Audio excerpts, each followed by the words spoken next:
Hello students, हमसे 5.2 यानी multiplication of to matrices से एक सवाल पूछा गया जो पहले हम आपको बताते हैं।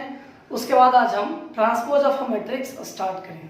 तो हम आपके साथ प्रॉब्लम नंबर 47 शेयर कर रहे हैं। तो प्रॉब्लम क्या जरा देखते हैं। एक निर्माता तीन प्रकार की वस्तुएं x, y, z का उत्पादन करता है जिनका वह दो बाजारों में विक्रय करता है।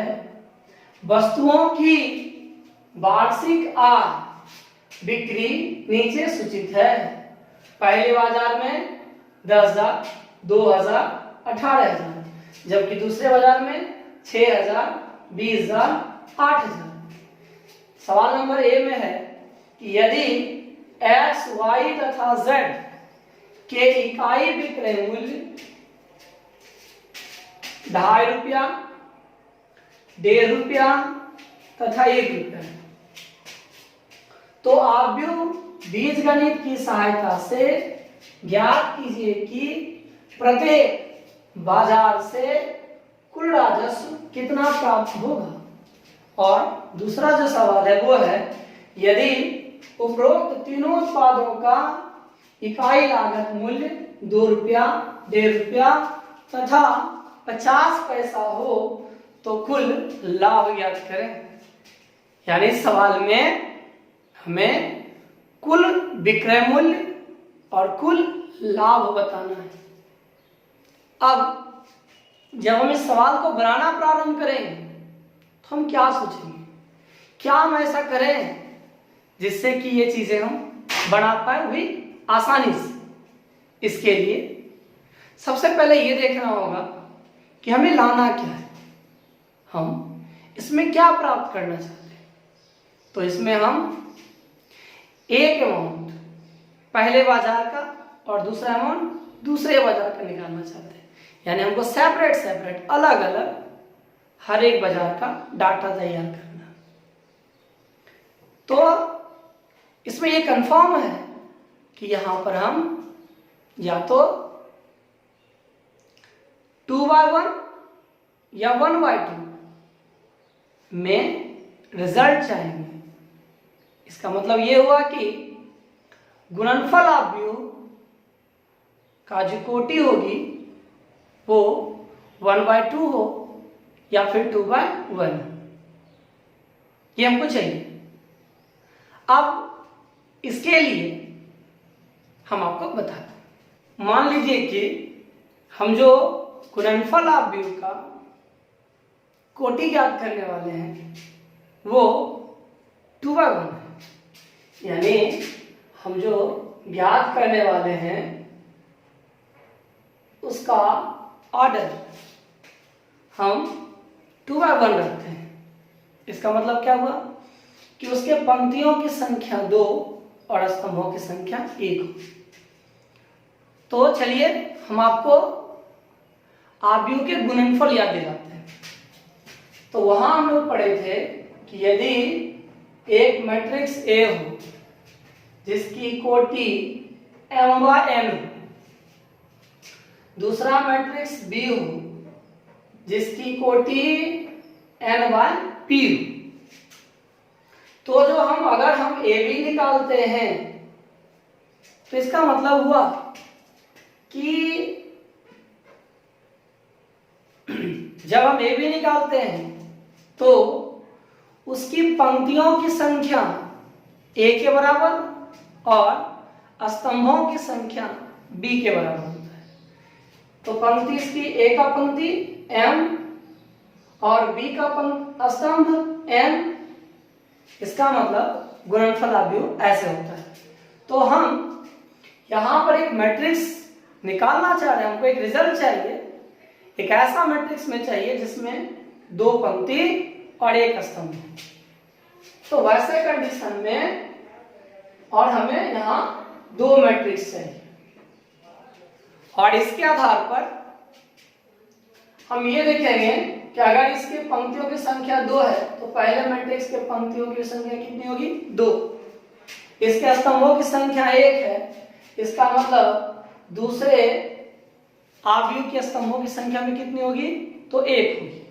अब हमारे पास नंबर ऑफ आइटम्स कितने हैं? तो 3, x, y और z।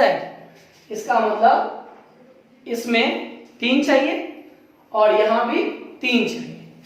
इस प्रकार से हम ये देखते हैं कि हम सवाल कैसे बनाएंगे। यानी हम पहला मैट्रिक्स ऐसा लेंगे जिसमें पंक्तियों की संख्या 2 और स्तंभों की संख्या 3 है। दूसरा जिसमें पंक्तियों की संख्या 3 और स्तंभों की संख्या 1 है।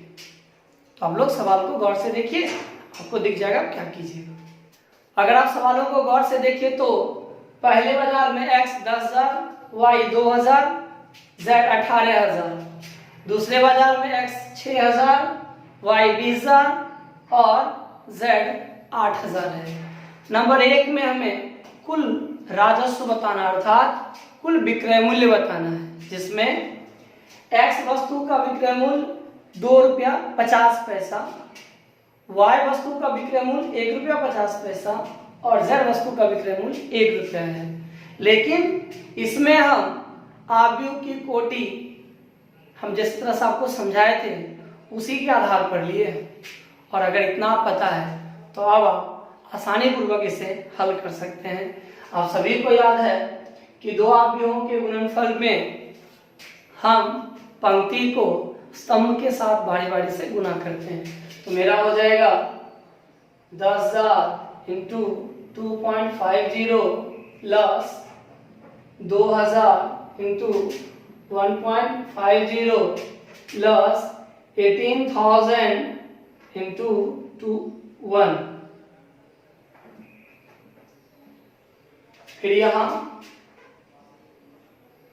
6,000 इंटू 2 इंटू 50, फिर ये मल्टीप्लाई होगा इसके साथ तो प्लस 20,000 गुना 1.50 प्लस 8,000 गुना 1.00 हम सबको बारी बारी से मल्टीप्लाई कर दिए। अब बढ़ते हम यहाँ पे आगे, तो इसको इससे मल्टीप्लाई कीजिए तो इसका वैल्यू हो जाएगा 25,000 प्लस 3,000 प्लस 18,000, यहाँ पे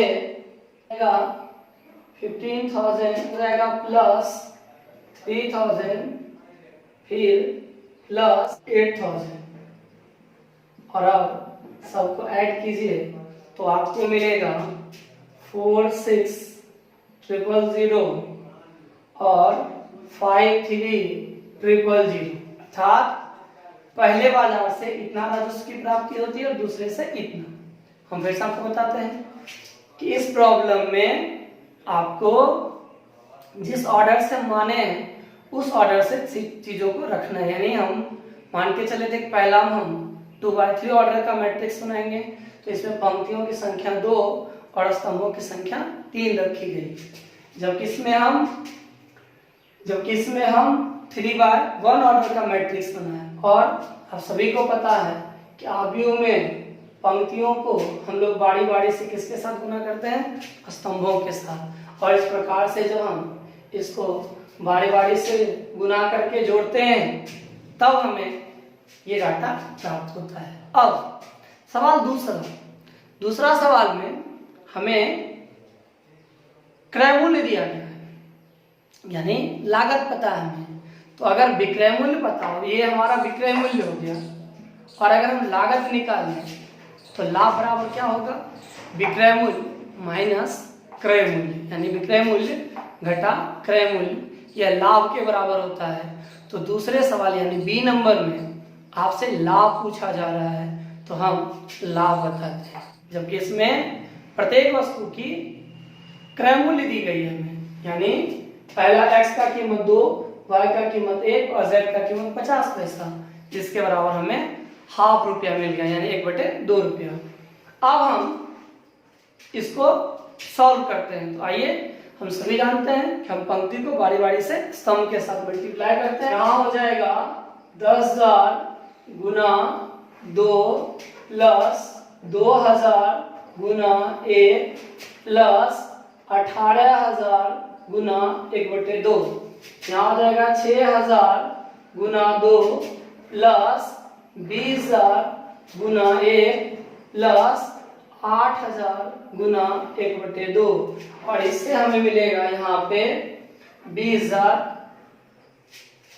प्लस 2000 प्लस 9000, यहाँ होगा 12000 प्लस 20000 प्लस 4000, जिससे हमें 31000 और 36000, ये प्रत्येक बाजार में लागत मूल्य है। अब हमें कुल लाभ ज्ञात करना है, तो लाभ बराबर हो जाएगा आपका विक्रय मूल्य माइनस क्रय मूल्य। तो यहां से विक्रय मूल्य जो था हमारा 460000, 53000, और लागत जो था मेरा वो था 31000, 36000। जब हम इसे आपस में घटा लेंगे यानी माइनस कर देंगे जब हम, तब जो हमें डाटा प्राप्त होगा वह होगा 15000 यानी 15000, 17000, यानी प्रत्येक बाजार से जो लाभ है, पहला बाजार से लाभ 15000 का है, जबकि दूसरे बाजार से लाभ हमें 17000 का है। तो आव्यूह के परिवर्त के प्रॉब्लम को बनाने से पहले एक बार हम आपको फिर से कुछ जरूरी चीजें दोहरा देते हैं। जैसे यदि ए एक आव्यूह हो और इसमें पंक्तियों की संख्या m और स्तंभों की संख्या n, यानी अगर हमारे पास एक मैट्रिक्स है A जिसमें रो है m और कॉलम है कितना n, तो यदि हम इसका डैश निकालेंगे यानी ट्रांसपोज ऑफ अ मैट्रिक्स अगर हम फाइंड करेंगे, यदि हम आव्यूह का परिवर्त ज्ञात करते हैं तो A डैश बराबर हो जाएगा n/m, यानी इसमें जो पंक्ति था, जो A की पंक्ति है वो A डैश का स्तंभ हो जाएगा, जो A का स्तंभ है वह A डैश की पंक्ति हो जाएगी, यानी जो नंबर ऑफ रो था वो नंबर ऑफ कॉलम हो जाएगा, जो नंबर ऑफ कॉलम था वो नंबर ऑफ रो हो जाएगा। इसके साथ साथ हम लोग आव्यूह के परिवर्त के कुछ गुण भी पढ़े थे, जिसमें पहला था हम लोगों का वो था A plus B dash is equal to A dash plus B dash. दूसरा जो था मेरा वो था A minus B dash is equal to A dash minus B dash. दूसरा प्रॉपर्टी हम लोग पढ़े थे A dash dash is equal to A। तीसरा प्रॉपर्टी था हम लोग का KA dash is equal to KA dash, और चौथा प्रॉपर्टी था हम लोग का AB dash is equal to B dash A dash.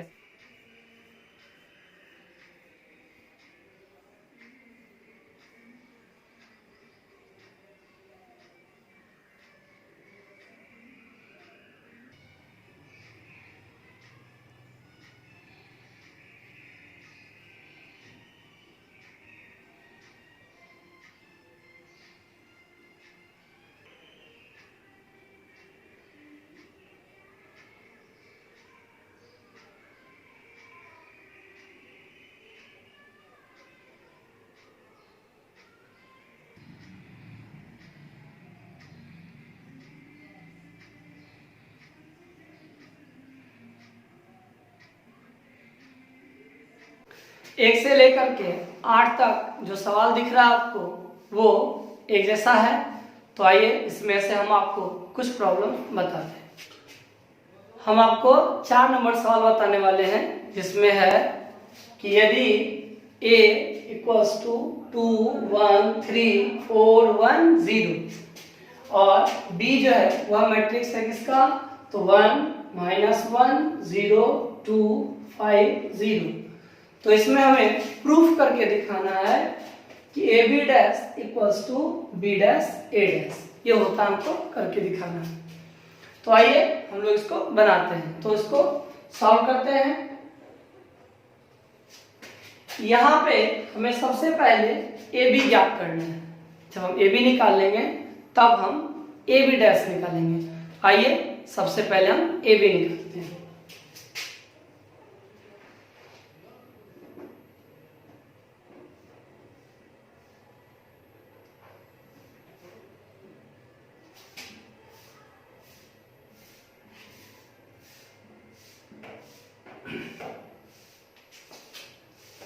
तो ये मेरा ए और बी है। अब हम इसे आपस में गुना करते हैं।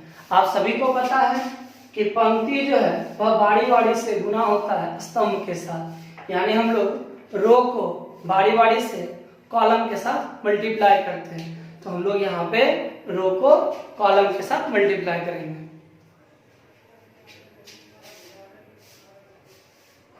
तो यानी क्या होगा देखते हैं, 2 into 1 plus 1 into 0 plus 3 into 5, यानी 2 इंटू 1 फिर प्लस 1 इंटू 0 फिर प्लस 3 इंटू 5। ये पहला कॉलम पहले रो के साथ मल्टीप्लाई हो गया। अब पहला रो दूसरे कॉलम के साथ मल्टीप्लाई करते हैं हम लोग।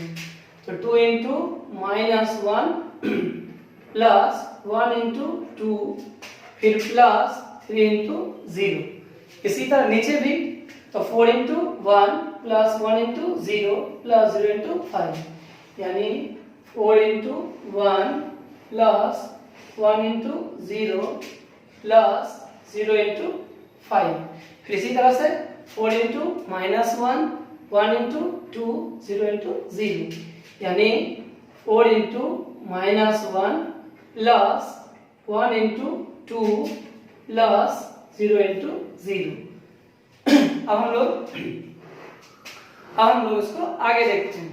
तो यहां से होगा मेरा 2 प्लस 0 प्लस 15, इधर -2 प्लस 2 प्लस 0, यहाँ 4 प्लस 0 प्लस 0, यहाँ -4 प्लस 2 प्लस 0। अब हम सबको ऐड करते हैं। तो यहाँ 17, वहां पे 0, यहाँ पे 4, यहाँ पे -2। अब हम ए बी का डैश फाइंड करते हैं। तो ए बी का डैश, तो ए बी का हम लोग डैश निकाले, यानी हम ट्रांसपोज ऑफ ए बी ज्ञात कर रहे हैं। तो जब आप ट्रांसपोज ऑफ ए बी निकालिएगा तो जो रो है वो हो जाएगा कॉलम, जो कॉलम है वो हो जाएगा रो। यानी ये अगर क्षैतिज रेखा है तो हम इसको उदग्र बना देंगे, और अगर उदग्र रहेगा तो क्षैतिज बना देंगे, यानी हॉरिजॉन्टल लाइन को वर्टिकल बना देंगे, वर्टिकल को हॉरिजॉन्टल बना देंगे। तो इससे आपका हो जाएगा कितना, तो 17 0 4 -2। अब हम लोग B dash A dash find करेंगे। तो पहले हमें बी डैश निकालना है। तो बी डैश क्या होगा, देखिए यहाँ ये बी है आपका, जिसमें पंक्तियों की संख्या 1 2 3 और स्तंभों की संख्या 1 2 है, यानी नंबर ऑफ रो 3 है जबकि नंबर ऑफ कॉलम 2 है। अगर हम बी डैश निकालेंगे तो जो मेरा रो है वो कॉलम हो जाएगा, जो कॉलम है वो रो हो जाएगा। तो ये है आपका कॉलम, इसको बना लीजिए रो। क्या होगा 1 0 5, और इसको ये हो जाएगा -1 2 0। ये हो गया हमारा बी डैश। इसी ढंग से हम लोग ए डैश भी फाइंड करेंगे। अब ए डैश में क्या है, तो यहाँ पर ये पंक्ति है 2 1 3, तो ये क्या बन जाएगा, स्तंभ, बिल्कुल सही। तो आपका हो जाएगा यहाँ से 2 1 3, और ये क्या हो जाएगा, तो 4 1 0। और अब हमें B dash A dash find करना। तो चलिए अब हम लोग बी डैश ए डैश को मल्टीप्लाई करते हैं। तो देखिए क्या होता है, हम सभी जानते हैं कि हम रो को किससे मल्टीप्लाई करते हैं, तो कॉलम के साथ। आइए करते हैं। 1 into 2 plus 0 into 1 plus 5 into 3। लिखिए इसको। 1 into 2 plus 0 into 1 plus 5 into 3। फिर इसी ढंग से 1 into 4 plus 0 into 1 plus 5 into 0। आइए इसको लिखते हैं। 1 into 4 plus 0 into 1 plus 5 into 0। इधर -1 into 2 -1 into 2 plus 2 into 1 plus 0 into 3। लिखते हैं इसको। -1 into 2 plus 2 into 1 plus 0 into 3। फिर उसी ढंग से -1 into 4 plus 2 into 1 plus 0 into 0। लिखिए। -1 into 4 plus 2 into 1 plus 0 into 0। अब हम लोग इसको सॉल्व करते हैं। तो यहाँ हो जाएगा मेरा 2 plus 0 plus 15 4 plus 0 plus 0 -2 plus 2 plus 0 -4 plus 2 plus 0। इससे क्या मिला हमें? इससे हमें मिल गया 17 4 0 और -2। अब भाई हम देखते हैं क्या क्या प्राप्त हुआ है। तो हम लोग ए बी का डैश लाए थे, वो था ए बी का वो था 17 4 0 -2। और अभी हम बराबर में लाए थे कितना? ये किसके बराबर हो गया? तो बी डैश ए डैश के बराबर। यानी हम ये देखते हैं कि दोनों रिजल्ट आपस में क्या है? इक्वल है। इसमें हम आपको एक प्रॉब्लम बना के दिखा रहे हैं जिसमें ए मैट्रिक्स ए बराबर दिया गया है 5 -1 6 7, बी बराबर है 2 1 3 4, सी है आपका 1 3 -1 4। तब हमें प्रूफ करने के लिए कहा जा रहा है नंबर 1 में a प्लस बी का dash is equal to A dash plus B dash. दूसरा है 3b dash is equal to 3 into B dash. A dash का dash equals to A C dash equal to C dash A dash. और पांचवा है A B dash is equal to B dash A dash. तो हम आपके साथ इन सारे problems को शेयर करते हैं। तो चलिए सबसे पहले हम प्रूफ करते हैं a plus B dash equals to A dash plus B dash. अगर इस सवाल को देखिए तो सबसे पहले हमें a प्लस बी ज्ञात करना है और तब जाके हमें a प्लस बी का डैश निकालना है। और उससे भी पहले इसमें हमें a डैश और b डैश भी फाइंड करना है। तो जरा गौर कीजिए, अगर a में 5 -1 6 7 है तो a डैश में क्या होगा? तो a डैश में जो आपका रो है वो क्या हो जाएगा? कॉलम। यानी 5 -1 रो में है तो a डैश में 5 -1 आ जाएगा कॉलम में और 6 7 भी हो जाएगा कॉलम में। तो ये हो गया मेरा a डैश। अब आइए हम b डैश निकालते हैं। तो b डैश जो होगा वो हो जाएगा मेरा, फिर यहाँ वापस 2 1 रो में है तो 2 1 किस में आ जाएगा? कॉलम में। और 3 4 भी रो में है तो 3 4 भी किस में हो जाएगा? कॉलम में। और इसी ढंग से हम लोग a डैश b डैश निकाल लिए। अब आइए हम निकालते हैं a प्लस b। दो आव्यूहों को जोड़ना है यहाँ पे। तो आइए देखिए यहाँ क्या होगा। तो 5 6 -1 7 प्लस 2 3 1 4। इन दोनों ही अवयव को हमें आपस में ऐड करना है। तो जोड़ने में क्या होता है? तो उसके क्रॉसपॉन्डिंग एलिमेंट्स आपस में ऐड होता है, यानी संगत अवयव आपस में जुड़ता है। तो आइए हम लोग क्या करते हैं, इसके संगत अवयव को आपस में जोड़ते हैं। तो क्या होगा? तो 5 + 2 6 प्लस 3 माइनस 1 प्लस 1 7 प्लस 4। तो यहां से हो जाएगा हमारा 7 9 0 11। ये हमको प्राप्त कौन सा हुआ, a प्लस बी। हम फिर से आपको बताते हैं कि a प्लस बी यानी दो अवयवों को जोड़ने में उसके संगत अवयव आपस में जुड़ता है। यानी 5 किसके साथ, तो 2 के साथ, 6 किसके साथ, तो 3 के साथ, -1 किसके साथ, तो 1 के साथ, 7 किसके साथ, तो 4 के साथ। तो इन सबको आपस में हम जोड़ दिए। अब हम क्या करेंगे, यहाँ पे a प्लस बी का डैश निकालेंगे। तो a प्लस बी का डैश यानी जो था रो अब वो हो जाएगा कॉलम, जो था कॉलम वो हो जाएगा रो। और इस प्रकार हमें मिलेगा क्या चीज, तो हमें प्राप्त होगा 7 9, फिर यहाँ पे 0 11। इस तरह से हम a प्लस बी का डैश निकाल लिए। अब हम a dash plus b dash निकालेंगे, यानी a dash plus b dash हम लोग ज्ञात कर रहे हैं। तो a डैश क्या है, तो जरा a डैश देखिए क्या आपका, तो a डैश है आपका 5 6 -1 7। और b डैश क्या है, तो b डैश है 2 3 1 4। इस प्रकार से हम a डैश और b डैश लिख दिए। अब हम इसे आपस में ऐड करेंगे, यानी हम इसको आपस में जोड़ेंगे। तो हम जोड़ने के क्रम में क्या करते हैं, तो 5 को किसके साथ, 2 के साथ, 6 को 3 के साथ, -1 को 1 के साथ, 7 को 4 के साथ ऐड करेंगे। तो करिए 5 प्लस 2 6 प्लस 3 -1 प्लस 1 7 प्लस 4। तो यहां से हमें मिलेगा 7 9 0 11।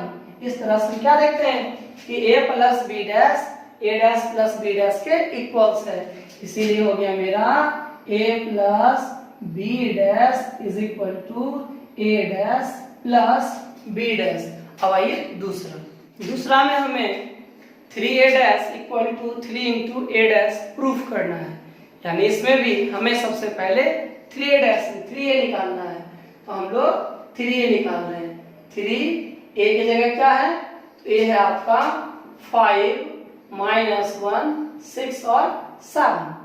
अब जब हम लोग किसी भी अवयव में किसी भी नंबर से मल्टीप्लाई करेंगे तो वह नंबर बारी बारी से उसके सभी एलिमेंट के साथ जाके गुना हो जाएगा। यानी 3 किसके साथ गुना होगा, तो 5 के साथ। 3 किसके साथ गुना होगा, तो -1 के साथ। 3 किसके साथ गुना होगा, तो 6 के साथ। 3 किसके साथ गुना होगा, तो 7 के साथ। यानी हम 3 को अवयव के प्रत्येक अवयव में गुना करते हैं। आइए करते हैं यहां से।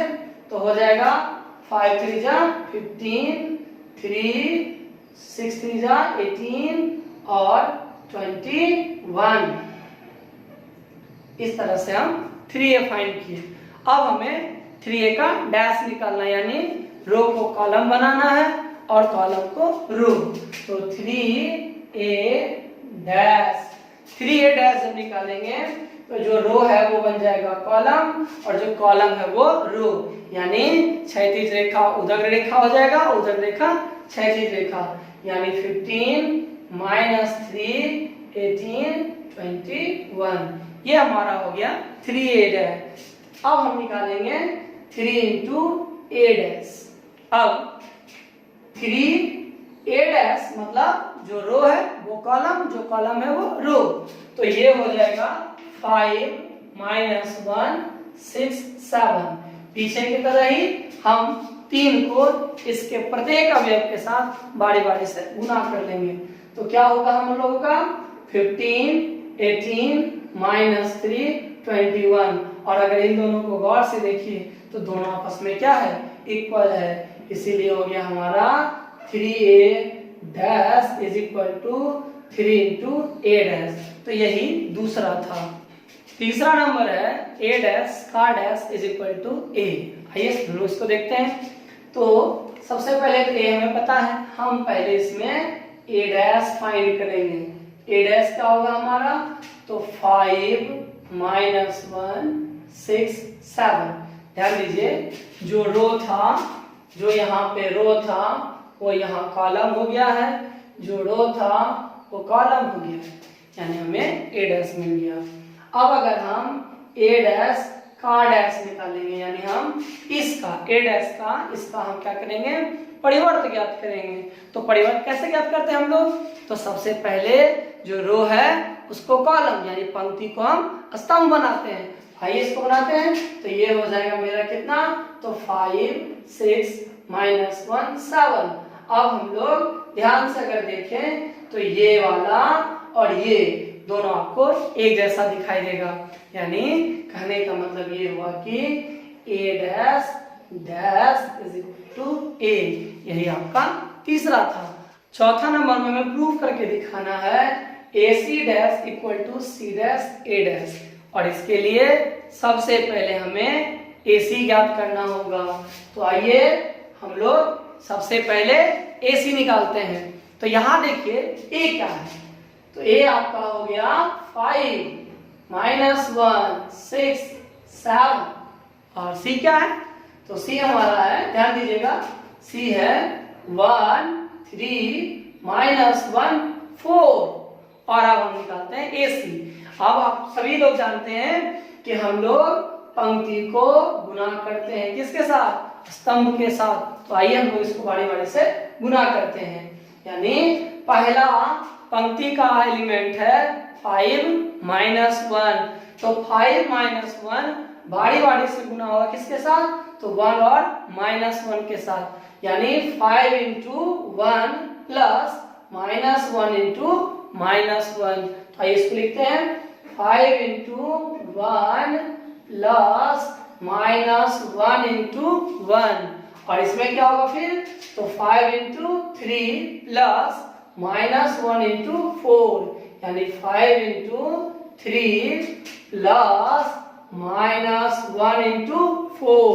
फिर यहाँ पे दूसरा में 6 × 1 प्लस 7 × -1, 6 × 1 प्लस 7 × -1, जब इसमें होगा 6 × 3 प्लस 7 × 4, यानी 6 × 3 प्लस 7 × 4, और अब इससे क्या मिलता है वो देखते हैं हम लोग। तो हमें प्राप्त होगा यहाँ पे 5 प्लस 1, फिर यहां मिलेगा हमें 15 -4, फिर हमें यहां मिलेगा 6 × -7, और यहाँ होगा 18 प्लस 21।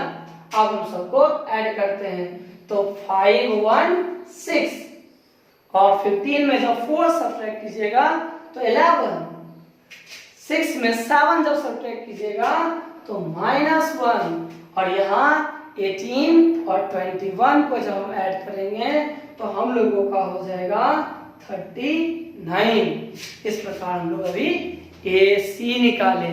अब यदि हम AC डैश निकालेंगे तो जो रो है वो क्या हो जाएगा, कॉलम, और जो कॉलम है वो क्या हो जाएगा, रो। तो हमें प्राप्त होगा यहाँ पे 6 11 -1 39, और अब हम निकालेंगे C dash A dash, C dash A dash. अब C डैश पहले यहाँ से फाइंड करते हैं हम, तो जो रो है वो हो जाएगा कॉलम, यानी पंक्ति बन जाएगा स्तंभ, तो 1 3 -1 4, और A डैश का मतलब हो जाएगा 5 -1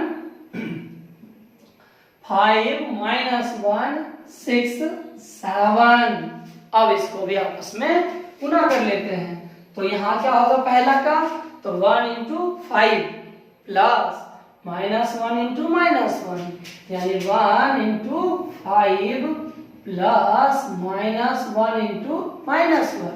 फिर इसी तरह से 1 × 6 प्लस -1 × 7, 1 × 6 प्लस -1 × 7, फिर इधर होगा यहाँ पे 3 इंटू 5 प्लस 4 इंटू -1, यहाँ होगा 3 इंटू 6 प्लस 4 इंटू 7।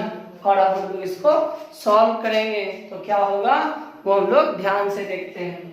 तो यहाँ हो जाएगा हम लोग के पास मिलेगा 5 प्लस 1 6 माइनस 7 15 माइनस 4 18 प्लस 21।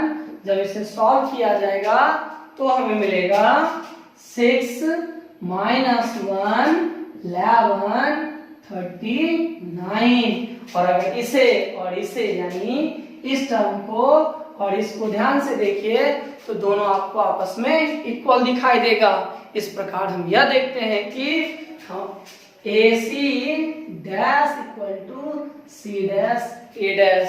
और अब अगले सवाल को आप लोग स्वयं सॉल्व कीजिएगा। प्रॉब्लम नंबर 7 में x और y का मान ज्ञात करना है।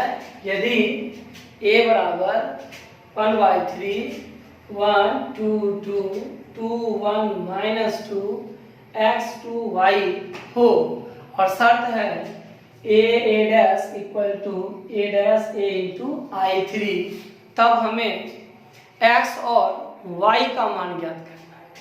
तो इसमें हम लोग आइए शर्त पर चलते हैं। तो शर्त है क्या मेरा, इसमें शर्त है a dash is equal to I3। तो a क्या है, a हमारा हो जाएगा, ध्यान दीजिए यहाँ पर 1/3 से अगर डिवाइड भाग लगा हुआ 3 से तो हम बारी बारी से सभी अवयव में भाग लगा देते हैं। तो क्या हो जाएगा, तो हो जाएगा 1/3 2/3 2/3 2/3 1/3 माइनस 2/3 x/3 2/3 y/3। और अगर हम इसका डैश निकालें तो क्या होगा, जो रो है वो कॉलम हो जाएगा, यानी ये हो जाएगा मेरा पहला, ये हो जाएगा 1/3 2/3 2/3। दूसरा हो जाएगा 2/3, ये रहा दूसरा, तो ये हो जाएगा 2/3 1/3 माइनस 2/3। ये वाला हो जाएगा x/3 2/3 y/3। और I3 का मतलब तत्समक व्यूह किस ऑर्डर का, तो 3 ऑर्डर का। तो ये हो गया 1 0 0 0 1 0 0 0 1। अब आइए हम लोग दो अवयवों का आपस में गुणा करते हैं, जिसमें हम सभी जानते हैं कि रो बारी बारी से कॉलम के साथ गुना होता है। तो सबसे पहले हम देखते हैं ये पहला रो जो है इस पहले कॉलम के साथ गुना होगा, ये पहला रो पहले कॉलम के साथ गुना होगा, यानी हम इसको बारी बारी से इसके साथ गुना करेंगे। तो पहला क्या है, तो ध्यान दीजिए पहला हमारा है 1/3 इंटू 1/3, यानी 1/3 को 1/3 के साथ गुना करेंगे, 2/3 को इस 2/3 के साथ गुना करेंगे, ये 2/3 इसके साथ गुना होगा 2/3 के साथ। तो हमें मिलेगा 1 गुना 1/3 गुना 1/3 बराबर कितना होगा, 1/9। फिर प्लस इसी ढंग से 2/3 गुना 2/3 बराबर कितना होगा, 4/9। फिर 2/3 गुना 2/3 कितना होगा, तो ये हो जाएगा आपका 4/9। तो यानी पहला रो पहले कॉलम के साथ गुना हो चुका है। अब हम लोग दूसरे पहला रो को दूसरे कॉलम के साथ गुना करेंगे, यानी इसके साथ, अर्थ हुआ 1/3 गुना होगा किसके साथ, तो 2/3 के साथ, 2/3 किसके साथ मल्टीप्लाई होगा, तो 1/3 के साथ, 2/3 किसके साथ मल्टीप्लाई होगा, तो -4/3 के साथ। आइए हम लोग बारी बारी से मल्टीप्लाई करते हैं। तो 1/3 इंटू 2/3 कितना होगा, तो हो जाएगा 2/9। फिर 2/3 1/3 के साथ मल्टीप्लाई होगा तो हो जाएगा आपका 2/9। फिर जब हम 2/3 को -2/3 के साथ मल्टीप्लाई करेंगे तो प्लस माइनस माइनस होगा, ये हो गया 4/3। फिर अब जब पहला रो दूसरे कॉलम के साथ हो गया तो अब पहला रो तीसरे कॉलम के साथ होगा, यानी 1/3 मल्टीप्लाई होगा x/3 के साथ, 2/3 मल्टीप्लाई होगा 2/3 के साथ, 2/3 मल्टीप्लाई होगा y/3 के साथ। तो आइए मल्टीप्लाई करते हैं, 1/3 इंटू x/3 तो हो जाएगा x/9, फिर प्लस 2/3 इंटू 2/3 हो गया 4/9, फिर प्लस 2/3 इंटू y/3 यानी 2y/9। इस तरह से हम पहले रो को तीनों कॉलम के साथ बारी बारी से गुना कर लिए। अब आइए दूसरे रो को हम बारी बारी से फिर मल्टीप्लाई करते हैं सबके साथ, यानी इस बार की प्रक्रिया हम दूसरे का बाकी तीनों के साथ करेंगे। तो अब इसका हम लोग इसके साथ लाएंगे इसको, तो क्या होगा इस पे ध्यान देते हैं हम लोग। 2/3 किसके साथ मल्टीप्लाई होगा तो 1/3 के साथ, 1/3 किसके साथ होगा तो 2/3 के साथ, -2/3 किसके साथ तो 2/3 के साथ, यानी यहां से 2/3 इंटू 1/3 यानी 2/9, फिर प्लस 1/3 इंटू 2/3 यानी 2/9, फिर प्लस -2/3 इंटू 2/3 यानी यहाँ प्लस माइनस माइनस 4/9। अब आइए जब पहले कॉलम के साथ हो गया तो अब हम बारी बारी से इसको दूसरे कॉलम के साथ करते हैं। तो 2/3 इंटू 2/3 यानी 4/9, फिर प्लस 1/3 इंटू 1/3 यानी 1/9, फिर माइनस माइनस प्लस और यहां से हो जाएगा दोनों मल्टीप्लाई कितना तो 4/9।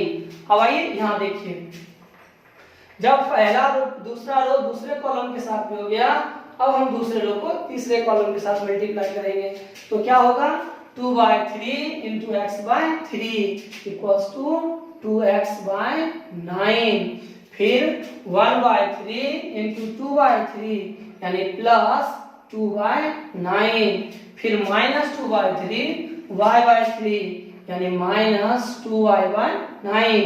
इस प्रकार से दूसरा रो बाकी तीनों कॉलम के साथ मल्टीप्लाई हो गया। अब हम लोग दूसरे रो से आ जाएंगे किसमें तो तीसरे रो में, और तीसरा रो में क्या होगा वह हम लोग देखते हैं। तो यहाँ पे भी x/3 मल्टीप्लाई 1/3 यानी आपका यहां से आपको मिलेगा x/9, फिर यहां से 2/3 इंटू 2/3 इक्वल प्लस 4/9, फिर y/3 2/3 यानी 2y/9। तो ये पहला कॉलम के साथ हो गया। अब हम इसको दूसरे कॉलम के साथ मल्टीप्लाई करेंगे, यानी x/3 इंटू 2/3 यानी हो गया आपका 2x/9, फिर प्लस 2y/3 इंटू 1/3 यानी 2/9, फिर प्लस y/3 इंटू -2y/3 तो प्लस माइनस माइनस, तो इससे हो जाएगा -2y/9। अब यहाँ से हम लोग फिर आगे बढ़ते हैं x/3 इंटू x/3, अब तीसरे के साथ यानी इसके साथ। आइए हम लोग बारी बारी से करते हैं x/3 इंटू x/3 यानी x²/9, फिर प्लस 2y/3 इंटू 2y/3 4/9, और फिर यहां से हम लोग आगे देखते हैं तो ये हो जाएगा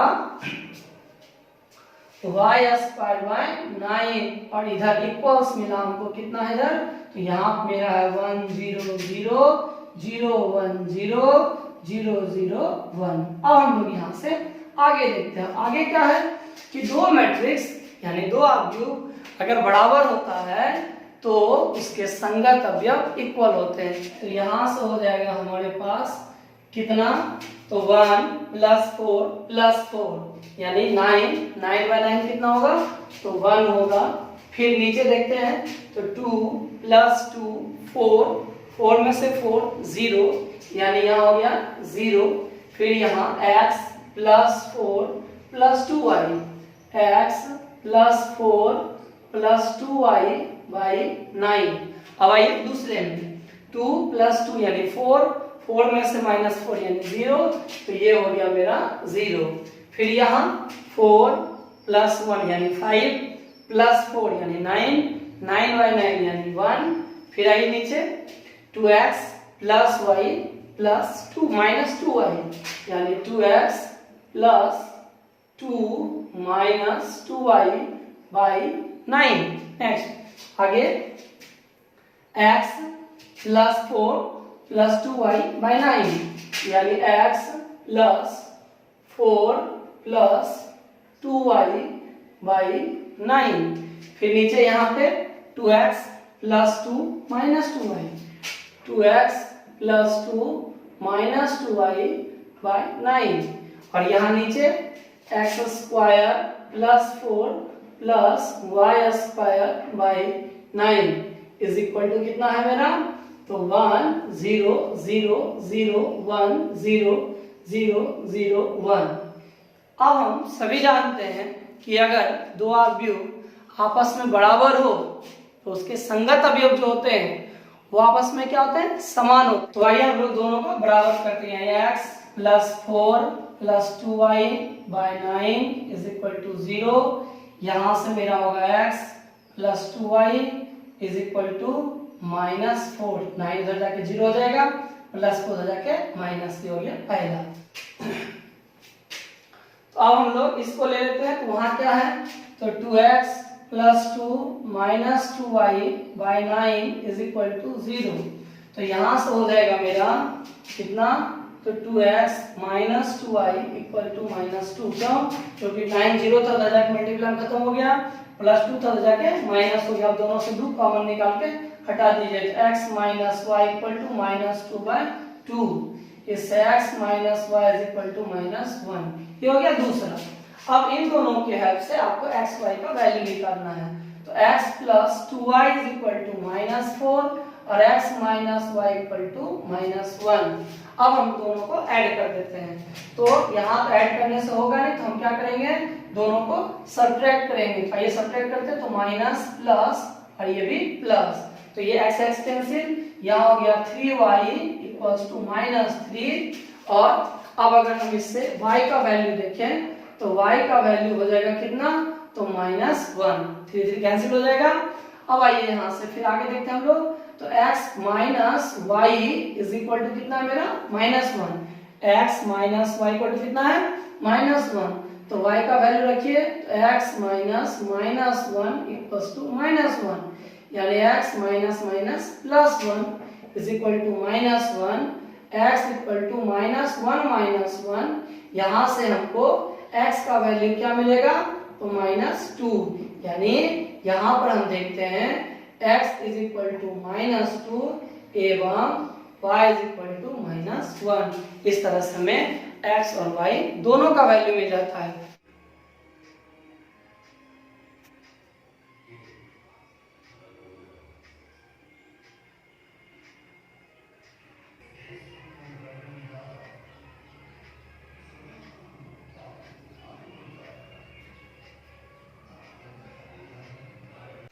तो 9 से लेकर के 14 तक, 9 से लेकर के 14 तक जो प्रॉब्लम है वो सममित और विषम सममित यानी सिमेट्रिक और अस्क्यू सिमेट्रिक मैट्रिक्स पे निर्भर करता है, यानी आपको उसकी जानकारी होनी चाहिए। तो हम लोग जानते हैं कि सममित अव्यूह, यदि ए कोई वर्ग अव्यूह हो तो वह सममित कब होता है, जब हम इसका डैश निकालें और वापस हमें वही मिले। यानी एक वर्ग अव्यूह सममित तब होगा जब हम उसका डैश निकालें और उसमें कोई परिवर्तन नहीं हो। और दूसरा क्या है, तो विषम सममित।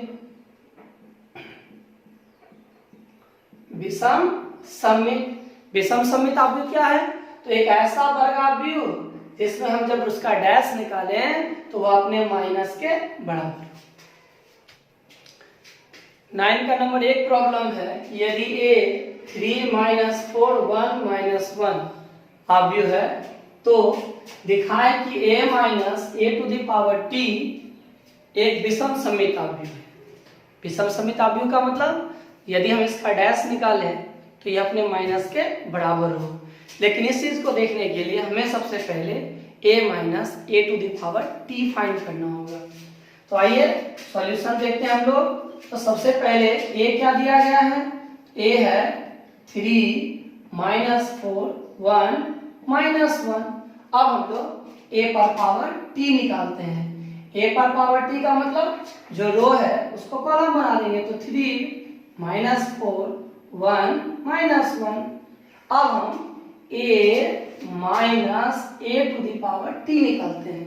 a कितना है हमारा, a है 3 - 4 1 - 1 और ट्रांसपोज यानी जो रो था वो कॉलम, जो कॉलम था वो रो, तो इसका ट्रांसपोज क्या होगा, इसका ट्रांसपोज होगा 3 - 4 1 - 1। अब जब हम दो अवयव को घटाते हैं तो उसके संगत अवयव घटता है, यानी 3 - 3 यानी 0 - 4 - 1 यानी -5 1 प्लस, यानी हम पहले इसको लिख ही देते हैं, बाद बनाते पहले लिखते हैं। तो 3 - 3 - 4 - 1 1 - -4 -1 अब हम इसको सॉल्व करते हैं। तो यहाँ से क्या मिलेगा हमें, तो यहाँ से हमें प्राप्त होगा 3 - 3 यानी 0 -4 - 1 यानी -5 4 1 और माइनस माइनस क्या हो जाएगा प्लस, तो 1 4 क्या होगा 5 और यहाँ पे 0। अब हमें इसे क्या दिखाना है, विषम सममित। विषम सममित के लिए हम क्या करेंगे, इसका ट्रांसपोज फाइंड करेंगे, और अगर ट्रांसपोज निकालने के बाद वो अपने नेगेटिव के बराबर हुआ, इसका मतलब हुआ कि यह एक विषम सममित है। तो देखिए, तो हम लोग अब निकाल रहे हैं क्या चीज, नाउ a-a⁻t यानी a कितना हमारा, तो यहाँ से सॉरी हम इसका ट्रांसपोज निकाल रहे हैं। तो जब ट्रांसपोज निकालेंगे तो जो रो वो क्या हो जाएगा कॉलम, तो हो जाएगा 0 - 5 और फिर क्या होगा 5 0, और अगर हम इससे माइनस बाहर निकाल दें तो ये प्लस 0 पे तो कुछ नहीं होगा तो 0, लेकिन +5 क्या हो जाएगा -5 और -5 क्या हो जाएगा +5 और ये 0। इस प्रकार से यह क्या दिखता है कि ये जो मेरा वैल्यू है वह वैल्यू किसका था, तो a - a⁻t का, यानी a - a⁻t। क्योंकि जब हम इसका ट्रांसपोज निकालते हैं तो ट्रांसपोज में किसी प्रकार का कोई परिवर्तन नहीं होता है, अतः यह एक क्या है सममित अवयव, विषम सममित अवयव है। चूंकि a - a⁻t dash equal to, यानी transpose is equal to a - a⁻t, हम लोग a डैश भी लिखते हैं और a⁻t भी लिखते हैं, इसीलिए a - a⁻t एक विषम सममित अवयव है। इस सवाल में एक अवयव दी गई है जिसे हमें सममित और विषम सममित अवयव के योग के रूप में ज्ञात करना है। तो हम लोग जानते हैं कि यदि a कोई वर्ग अवयव हो तो a प्लस a डैश सममित होगा और a माइनस a डैश विषम सममित होगा, और हम एक वर्ग अवयव a को लिख सकते हैं half a plus a dash plus half a minus a dash. यानी यदि हमें किसी भी वर्ग अवयव को सममित और विषम सममित अवयव के योग के रूप में अगर लिखना हो तो हम लोग उसको लिखते हैं a बराबर a plus a dash plus half a minus a dash. इस तरह से हम इसको रिप्रेजेंट करते हैं। तो हम इसे आइए प्रारंभ करते हैं, यानी लेट माना कि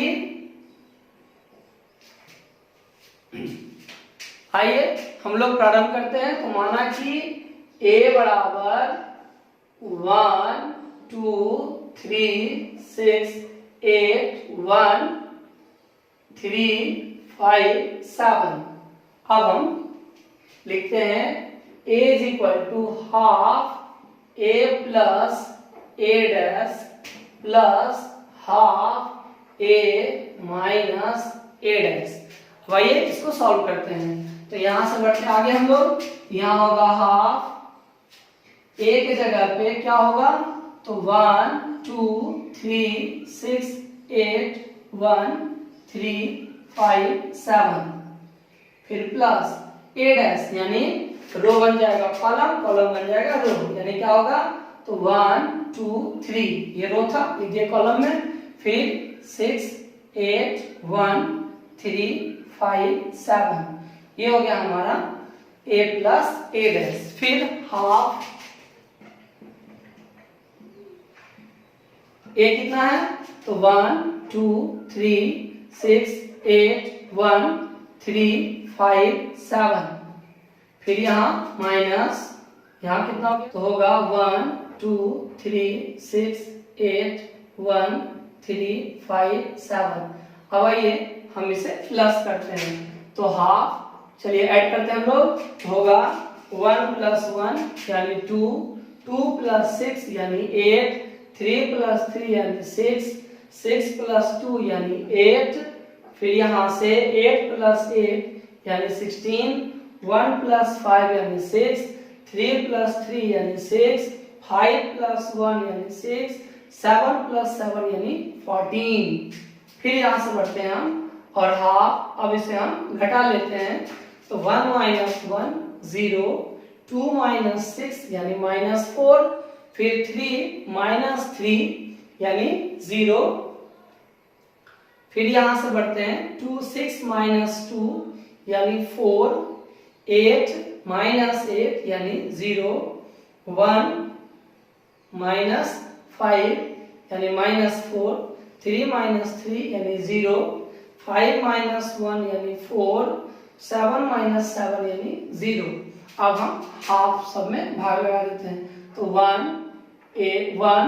4 1 4 3 4 8 3, फिर यहाँ पे 3 3 7, यहाँ भाग लगाते हैं हम लोग 2 से, तो 0 माइनस 2 0 2 0 माइनस 2 0 2 और 0।